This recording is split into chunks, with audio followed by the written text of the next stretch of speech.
temperatura. Entonces esto tiene un dispositivo que permite compensar parcialmente las características del cristal. El fabricante especifica límites, pero no se conoce esa ley de variación, o sea, algo tipo top secret. Son más costosos y el valor va de 5 por el menos 7 entre 0 grados centígrados y 50 grados centígrados. Cuando hablamos del valor típico, se refiere a al periodo, ¿no es cierto? Bien. Y después tenemos el OCXO, el Oven Control Crystal Oscillator, ¿sí? En donde, fíjense lo que dice ahí, se coloca el cristal dentro de un horno a temperatura constante, se elige una temperatura donde la curva tiene pendiente cero. Estos son más costosos y de mayor consumo, por su tamaño y consumo no se usan en aplicaciones portátiles. Además, estos mejoran la estabilidad en el tiempo, tienen una especie de envejecimiento más largo y el valor típico es de 7 a la 10 a menos 9, entre 0 y 50 grados Celsius. ¿Sí? Entonces acá tienen por ahí un resumen de lo que son las diferentes características que hacen a los cristales de cuarzo, ¿sí? Como para de repente ustedes puedan saber, por ahí lo que me interesa es cuáles son los cristales de cuarzo que existen y qué diferencia hay entre uno y otro. Son tres y qué diferencia hay entre uno y otro. ¿Ok? Comparación de los distintos tipos de patrones. Fíjense, patrón primario. Diferentes tipos, ¿qué es un patrón primario? ¿Sí? ¿Sí? Van a ver acá que hay, cuando hablo de patrón primario, dice rubidio secundario, está aclarado, pero sí el cesio o el máster de silicio. ¿Cuáles son las características que lo hacen? Costos, tamaño, portabilidad, estabilidad y demás. ¿Ok? Bien. Comparación entre los distintos tipos de patrones. Fíjense, variación respecto del tiempo. Van a ver cómo unos son estables y demás. ¿Sí? Dentro de esa, cuando hablo de variación, ¿qué tipo de variación? ¿A qué variación hacemos referencia? A una variación que se cuantifica, que es la desviación de Allen, ¿sí? Es básicamente una desviación estándar, ¿sí? A partir de la estadística clásica para medir dispersión. Esta varia para variables sin dependencia temporal. Como la frecuencia de un oscilador varía en el tiempo, al tomar muestras en diferentes momentos y calcular la desviación de esa frecuencia para diferentes momentos, ¿sí? Entonces se utiliza esta variación Allen. Y bueno, la principal diferencia es que hace la resta entre el valor medio y el valor anterior en lugar de usar el valor medio, ¿sí? Como manera de medir esta, esta, esta desviación, ¿sí? Entonces, básicamente esto se usa para caracterizar la estabilidad de los osciladores. ¿Ok? Bien. Otra cuestión, o es lo más actual, ¿sí? En términos de lo que es lo ingenieril, el tema de los patrones de transferencia como el GPS. Eh, ¿Alguien me dice qué quiere decir GPS por sus siglas? Sistema de posicionamiento global en inglés, no me acuerdo bien qué significa la S. La P, Bien, perdón.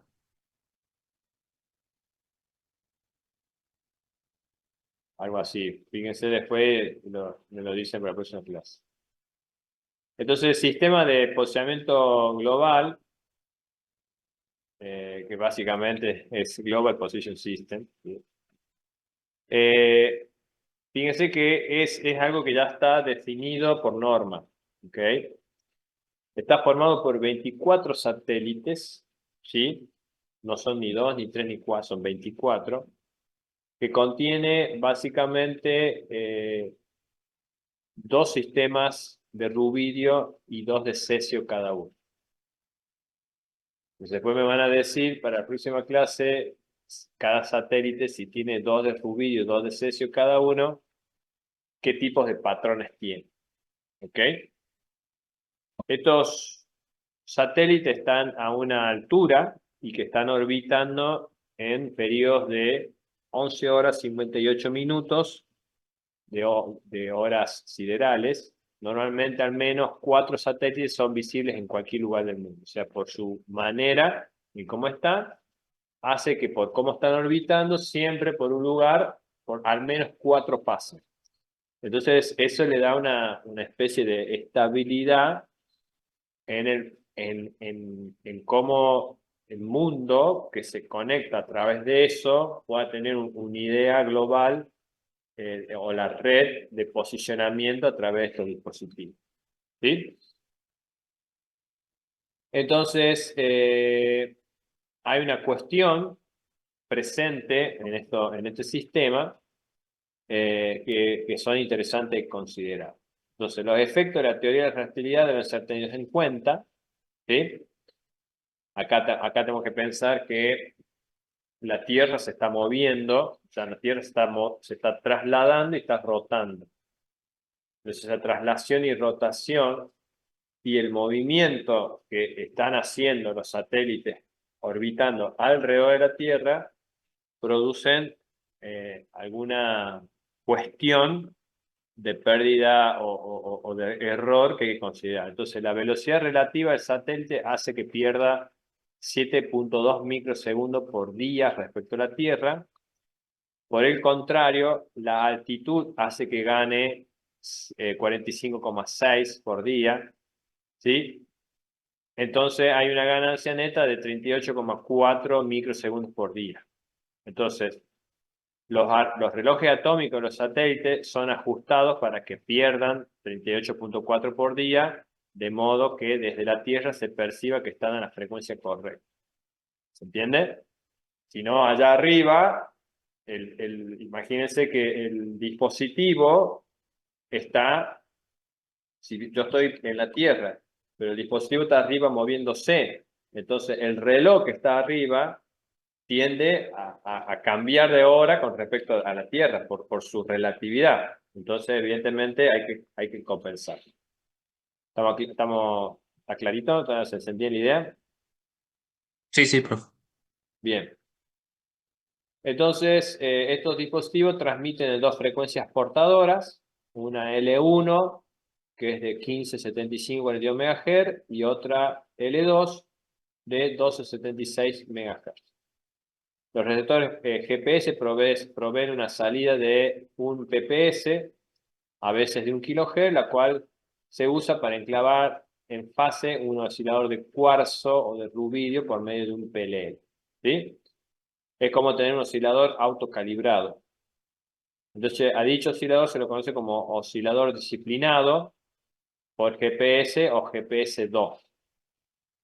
Los GPS2 no son automáticamente trazables a patrones internacionales, deben ser comparados con patrones de mayor jerarquía para asegurar que el sistema esté bien diseñado e interprete correctamente la señal de los satélites. ¿Ok? Entonces acá tienen, por ejemplo, una especie de tabla con características de lo que son, fíjense que del cuarzo, acuérdense que el OCXO es el mejorcito, ¿sí? Fíjense cuando hablan es la frecuencia en un día promedio, ¿sí? La estabilidad en un día y la estabilidad en años o el envejecimiento que hay. Para que se miren un poquito los órdenes de magnitud, ¿sí? Un poco el tiempo de vida, mantenimiento que haya que hacer y costos, para que se den una idea de los costos. Como verán, no es barato. Bien, comparación de patrones. ¿Qué patrón es mejor que otro? Bueno, una manera es compararlo. Se usa el primario y a partir de ahí lo de referencia. Entonces, las extremadamente pequeñas incertidumbres hacen que sea imposible comparar patrones por medio de la medición directa de frecuencia. ¿Qué quiere decir esto? O sea, como tienen supongo que uno lo pone por periodos y demás, fíjense acá, vamos a tener dos tipos de señales que a ojo largo uno dice, wow, son parecidas, pero van a ver cómo cómo con el tiempo ahí empieza a aparecer una diferencia de fase notable y de un momento que se desfasó. Entonces dice, mirarlo, digamos, si uno pone esto, un analizador de espectro, seguramente los dos van a tener la misma frecuencia de resonancia, pero el desfasaje hace a perder la noción de cuándo empezó la cuenta, ¿se entiende? Entonces, lo que se busca es medir la diferencia de fase entre señales y se observa cómo varía el tiempo. O sea, en vez de medir el valor de amplitud en sí o de frecuencia, lo que vamos a hacer es medir la fase. Entonces, hay diferentes metodologías. Una es el método de intervalo de tiempo. Esto sí da un poco saber estas diferencias y esto sí son cuestiones de parcial. La fase se mide a partir de un tiempo TI entre ambas señales. Con la diferencia de fase y el periodo de medición podremos conocer la desviación en frecuencia. Entonces vamos a tener lo que se conoce como la frecuencia de offset, que es menos delta T sobre T. Delta T es la fase, ¿sí? Y T es el periodo. Entonces, por ejemplo, medimos una diferencia de fase de 1 microsegundo durante un periodo de medición de 24 horas. Entonces, si se fijan, delta T es 1 microsegundo, 24 horas, la vamos a pasar toda a segundo. Entonces, ¿cuántos segundos tiene? La pregunta es, ¿cuántos segundos tiene una hora? ¿Cuántos segundos tiene un día? Para pasarlo todos a segundo. ¿Se entiende? Y a partir de ahí sacar un valor. ¿Se entiende por qué este número, no? Sí, profe. Bien. Sí, profe. Una hora tiene 3.600 segundos. Le multipliquen por 24. ¿Ok?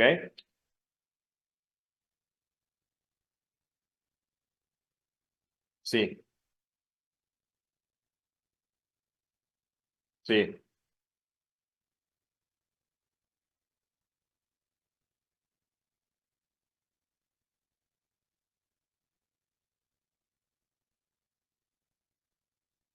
Lo que pasa es que esto se fue, la diferencia de fase se fue aumentando.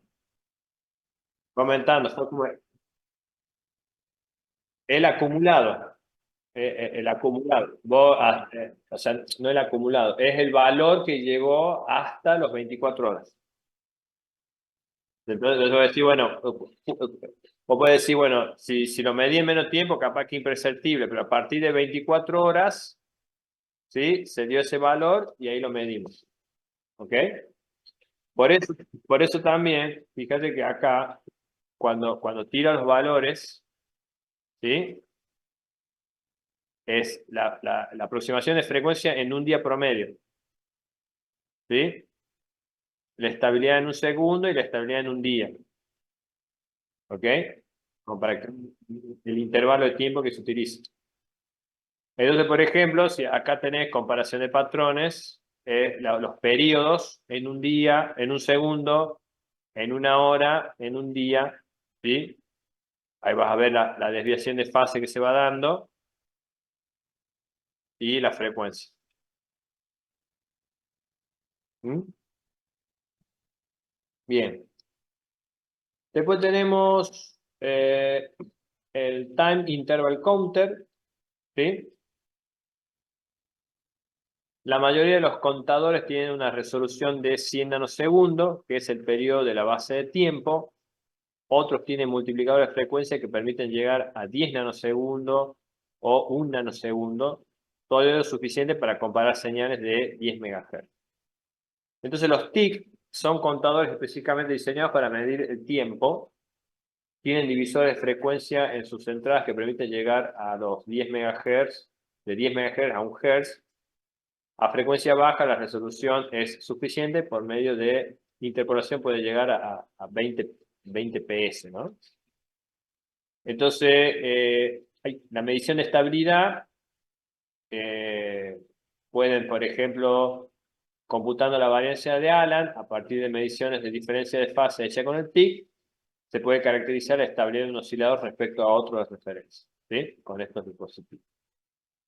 Entonces, fíjense en acá lo que dice, sumatoria de la última columna, desviación de Allan, y acá, por ejemplo, dice ver curvas de comparación entre osciladores, como para si uno lo quiere comparar, se fija, digamos, entre dos dispositivos. Bien. Bueno, este muchacho un poquito lo queríamos hablar de esto, ¿sí? Es más bien un poquito... ¿Conocían algo de esto o no conocían nada?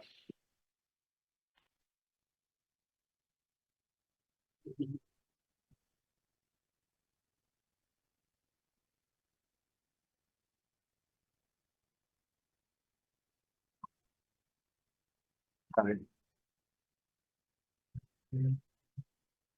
Claro.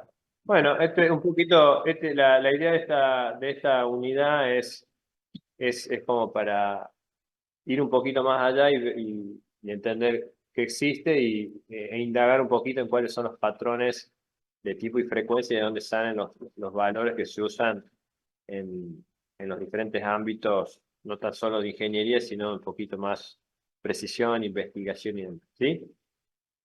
Terminado este tema, muchachos, pasamos, sería la unidad